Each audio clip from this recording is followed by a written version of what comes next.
Baldur's Gate 3 is a generation kind of game. I've looked at this for 5 hours now. I like the green one. A universal darling in the gaming world and best contender for Game of the Year. And all of that is due to the incredible passion and talent at Larian Studios. I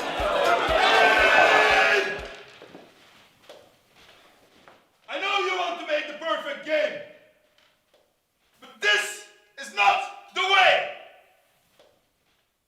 This is the way. Behold, the secret sauce of Dungeons and Dragons. This is a studio that others should aspire to be, respecting the fans who buy and play your games. Now, over the last few weeks, a lot of people grew extremely attached to some of the companions in Baldur's Gate 3, with arguably its most critical darling, Karlach. With clips and TikTok showing what a lovable dork she is. I adore you, you know. I love you too! Oh my god!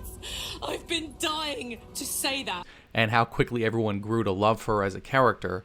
Now, the only problem people had with her is she was essentially unfinished. Her popularity grew too quick beyond the expectations of Larian, and within the last 6 months, ramped her up tremendously. I mean, she's not even like on the box art. So the biggest complaint was in her endings. All of them left bad taste in players' mouths. They were all either just bad, depressing, weird, or straight up just cut to a black screen.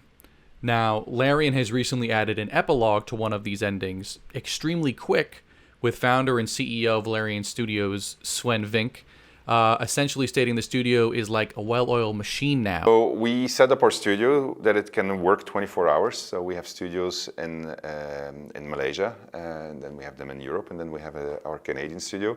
And so we can basically pass on work. So that is one of the secrets of Larian. So as the sun rises, work can be done. So that means that if somebody in Europe made a feature, by the next day, they will know if it worked or not because it went through QA, or vice versa. If somebody made something in Malaysia, they'll know by the time they wake up because Canadian QA will have picked it up and they will have say, hey, this is something that's not working or you got to fix that and so forth. So that's one part of that secret. Now, with getting Karlach her new ending, he said, there was a criticism on one of the epilogues with Karlach.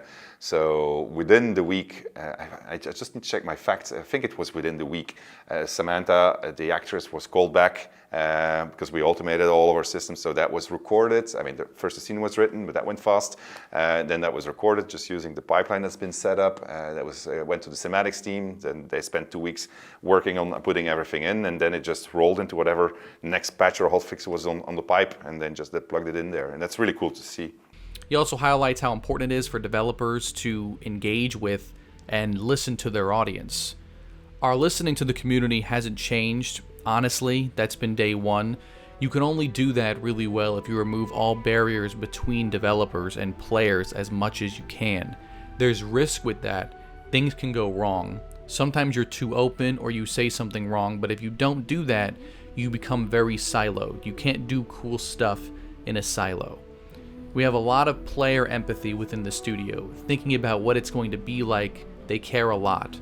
That's why during development and post-launch support, Larian tries not only to stick to a creative vision it chose for the game, but also listens to what players think and care a lot about their feedback. This is why the studio is so beloved, not just for fans of this genre of game, but in general.